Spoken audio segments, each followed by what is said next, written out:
Welcome back to Nature League. One thing that I find fascinating about life on Earth is the way that different species interact with one another. This includes humans, and while we've previously discussed ways that we impact and manipulate our environment, we haven't really touched on how we manipulate other species, particularly over the course of human history. That's right, it's time to talk domestication.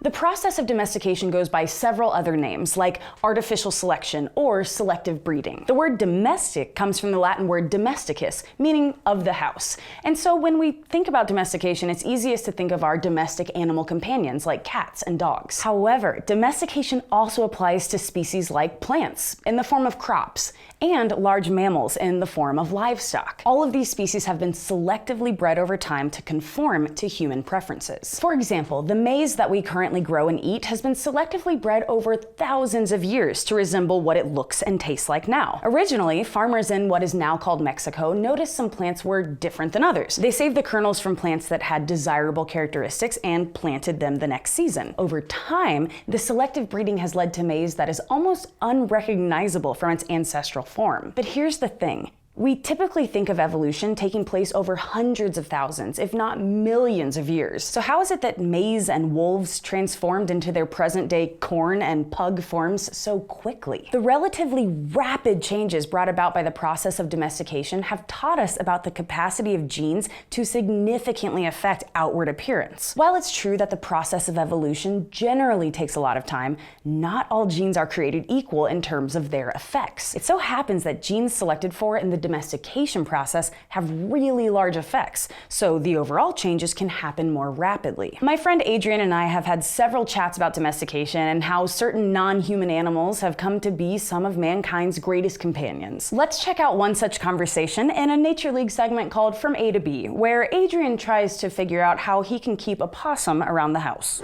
So on the topic of domestication, this is something that you and I talk about a lot because we both are lucky enough to be companions to some wonderful little individuals back at home. And so we've talked about domestication and that relationship between humans and non-human animals. Animals. You just said individuals back at home. Little individuals back at home. We're not talking about domesticating little babies. An individual literally means a singular unit. But there, you can imply things just based on cats. context. We have cats at home. We both have cats at home. We have so many cats. No, there's not so many. One each. God, there's not so many. There's one cat each. Domestication has come up just in like casual and fun conversations, right? All the time. I want to own one of every animal. You do not own animals, first of all. You run an animal. Like a business or like on a track?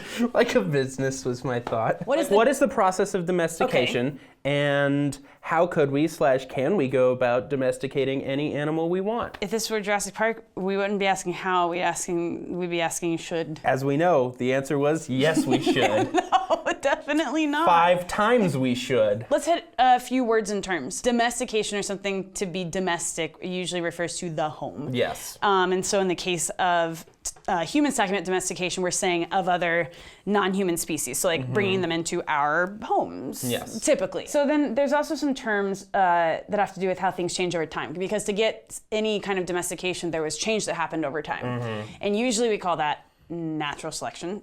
This change over time, evolution. But in the case of domestication, we have a different term, and that's artificial selection. Oh, okay. Yeah, and so to say this trait was artificially selected is referring specifically to the fact that humans were choosing which individuals breed to then have a trait, again, chosen by humans that they wanted in another species. And so you have artificial selection, natural selection. I'm not crazy about those words because it puts this like huge dividing line between nature and human. Like if a human did it, it's artificial.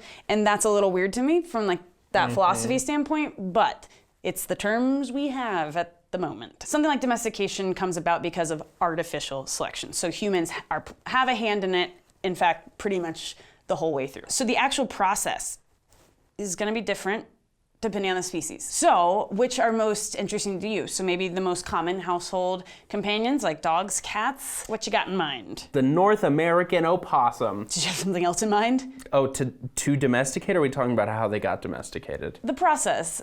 Your like dream domestication possums in your house is we'll get to that. I think cats are more interesting than dogs. As far as the domestication story is concerned? Yes. You're asking for a comment war. Whatever. He brings it on. He knows. He absolutely knows. Y'all know. I'll go down to the comments. Here's the cool thing.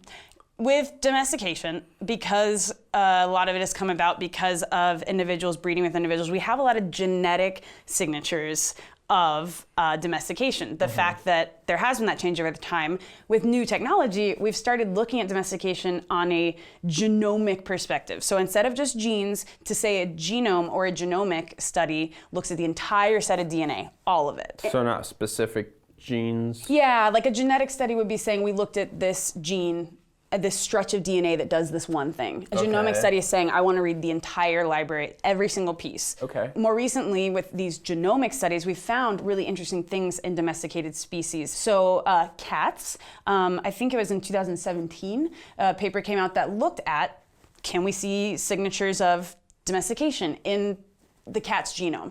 And they got samples, they used some ancient DNA techniques, so getting DNA out of degraded or antique or old samples. And I think they got samples from close to 9,000 years back. And what's really cool, as compared to similar studies that have looked at dogs and seen all the changes that have occurred in their genomes since domestication, which dogs have been, we think much longer of a process. They've even dated it back to potentially as long ago as 40,000 years for dogs. Not as far back for cats, but they saw that the cat's genetic material across the board relatively unchanged. Kind of not much going on as far as that artificial selection. Now, if you look at breeds, something like a Persian, that has absolutely. We done messed up. We got in there. Persians? Which ones are the Persians? Scrunchy face. I like the scrunchy face. Is that how they eat? I assume that's how Felix eats. He doesn't have an Felix excuse. doesn't He's have an a orange scrunchy tabby. face, and he goes. That squishy phase, there were enough people that liked it to then breed, right? And so we get something like that. So those extreme breeds aside, in general, the domestic cat, not that different. Here's what's really cool. So the gene, the one big difference in the older relatives of domestic cats and current ones is the tabby gene. That is new. Vikings loved orange tabbies. That's because orange tabbies are gifts from heaven above. Yes, they have more personality and are friendlier, and they are perfect.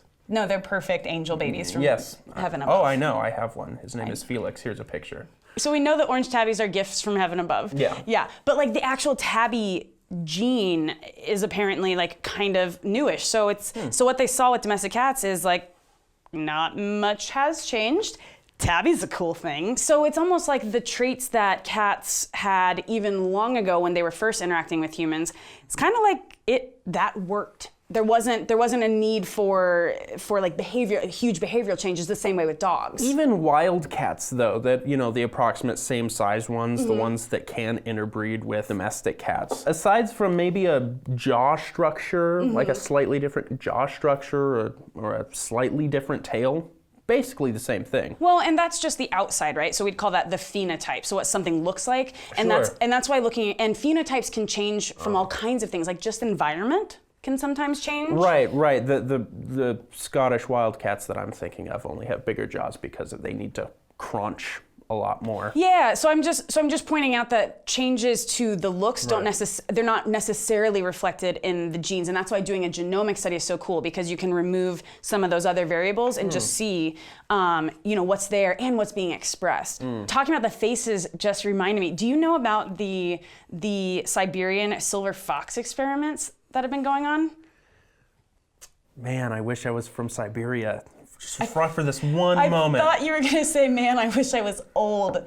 No, because then I'd be a silver fox. Yeah. We're going for the same joke, just different angles.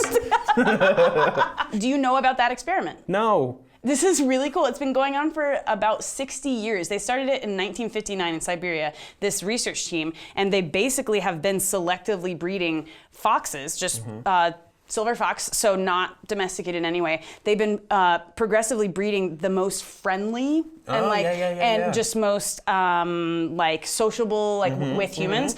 And then also on the other side have like the most aggressive and like anti-human. And they've been doing it for like 60 years. What they found from that study is, again, now that we have the power of doing like a genome analysis, they found that some of the genes that are selected for with that like friendliness actually potentially are linked with or cause expression of traits like the rounded face and ears and tail. So it's like we might have got those cute traits like by accident because they like hitchhike or were related to the genes with that behavior, which is kind of mind-blowing and really awesome. And apparently those same genes, when there are issues with them in humans, it actually causes a syndrome or like a disease. But we see it in humans, and also it's been seen in mice. But like the things we've been selecting for might have enveloped within that those things we think are cute. So like these silver foxes that are the result of these 60 years of like the friendly line, they're so cute. Like, it's stupid how cute they're really? So freaking cute. Just kind of by coincidence, like some of the genes that control traits that we're trying to select for, and this even happens with crops and plants when humans are doing artificial selection, like they can be linked to other genes and you just don't know what happens. In some cases that might end up with, you know, something that is not quite desirable, and in some cases it ends up with foxes that are the cutest, babyest, puppy-looking things. Permapups. Yeah, it's ridiculous. How do we apply all that fun stuff? Oh boy. And start working on possums that we can keep as pets? To be clear, PSA, if you find a possum and it needs help, you need to contact somebody who knows what they're doing. Possums are very sensitive creatures. They have a very specific dietary needs, so don't just take them in and try to make them a pet. This is something you need training for. Can we just broaden that to any other species? If you don't know about it, how about we not be bringing it inside? So this is how we're gonna fix that, Brit. So let's work on... I'm not your Henry Wu in this situation. Don't know who that is. The geneticist for Jurassic Park. Oh, the guy who had 2 friggin' lines? Oh my God. It's In like the first one. You don't read anything. I don't read anything. No, I don't. You know this. Dr. Henry Wu is the geneticist. He's like the guy that Hammond brought in to make this all happen on the science side of things. Right. So you're like Henry Wooing me right now. Like you're John Hammond, but poor, and like just asking me to do it for fun. John Hammond, but poor, is just a crazy person. But it'll be full of dinosaurs. But it'll be a possum in my house. So you want a possum in your house? Yes, for more than 3 years. Okay, so you're talking about like longevity, but also some kind of behavioral traits, like I don't know, like what? Yeah, so the things that would need to change are What does your perfect house possum look like? So there's 3 things possums would need that I would like. We need to make sure that they're friendly, right? And from what I've seen, most possums, especially when taken in as little sprouts, usually turn out pretty well, you know. But I've noticed from what I've just kind of observed that just sort of happens when you take something as a baby, an animal as a baby, and you just keep nurturing it like we do with our pets. They just accept that that's their role to fill. Yeah, and I was going to mention that as an aside, which is just that there is the individual component, right? Right, of course. These 2 individuals, this human and this possum, this human and this cat, whatever it is, that says, especially from a young age, that there is a relationship of trust and caregiving and food and safety that then allows behaviors that might not be seen somewhere else. Right. So that's always a piece of this, is that like relationship, which is what's so beautiful and why we love having these other species around us and in our lives, right? But if you just want it across the board and it doesn't have to do with because I raised it, right, and you just want that friendliness on its own, with artificial selection, artificial breeding, you are choosing these traits and you are breeding them with the hopes that A, it's genetic and it's not just environmental, you know, or some cross of it, or just how we brought it up, right? So that there's some genetic component, so it's heritable, and that somehow it winds up being advantageous, because what if the thing that made them friendly also caused like heart disease or had like an No. incidence of cancer? Like No. the way that we see in some domestic dog breeds, like we see like hip dysplasia in labs. And so again, those unintended consequences Right. of the way that genes can interact. Okay. It definitely takes time, but you also are relying on the fact that, again, it's heritable and that it's not going to be harmful in some way or deleterious. Can we breed them to be hardier? Again, those dietary needs are so darn specific that, like, if they don't reach the very specific nutritional needs that are required for them, they'll get this bone disease and they'll just die a slow, painful death.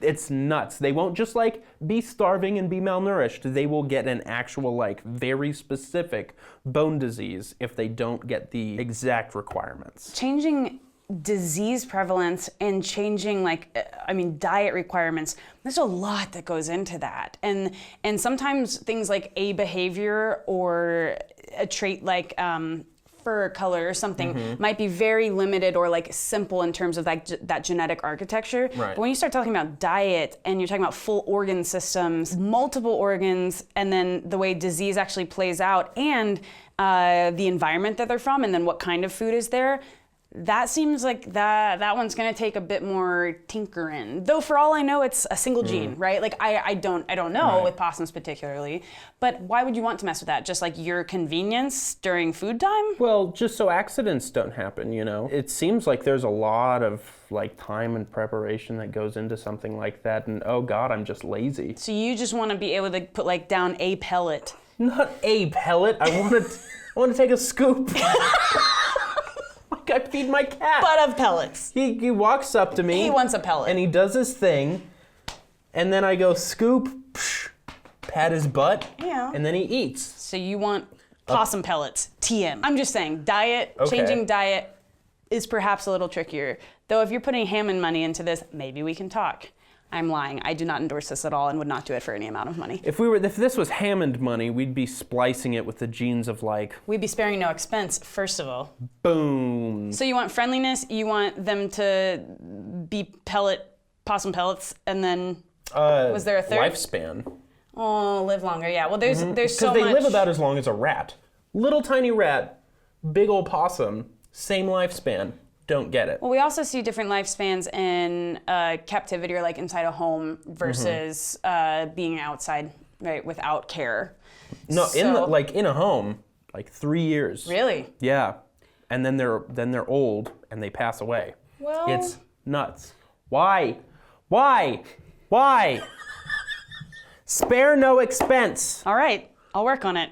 The Thank thing is, you. we've covered on this channel things about metabolism and aging, and there's just so much that if we knew about, we would already be applying to humans. I mean, that is why we're so interested in age research, is like, how do we not die? That like quest for immortality. It's just a lot we don't know. And some of the things, again, that have to do with aging metabolism, if you went in and were able to adjust, that could affect something else. So then it's not about domesticating things because you want to have it as a pet. It's about things get domesticated because they accomplish something. I think for some species, yes, but in certain luxury brand domestication projects, like this Henry Wu possum pellet situation, perhaps it is a little bit more selfish gain, which, you know what, humans have done worse. They've also done better. And Mostly worse. Mostly worse, but I think that in general, maybe respect the idea that, like, with cats and dogs, there's a certain amount of self-domestication that has happened. Like, those species also were benefiting in some way to humans and that relationship versus, does a possum really need people?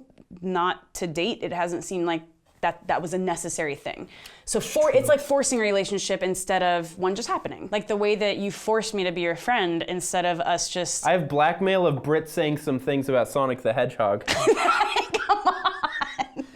The entire process of domestication is pretty incredible and seems to be, at least in terms of our current knowledge, uniquely human. Can you think of another species on Earth that purposefully breeds individuals of another species to fit their specific purposes, specifically lasting thousands of years and generations? While benefits to humans are definitely a big piece of domestication, there's no denying that relationships between human and non-human animals can be different and more meaningful than just human use. It's a little strange strange, and there are definitely necessary ethical considerations.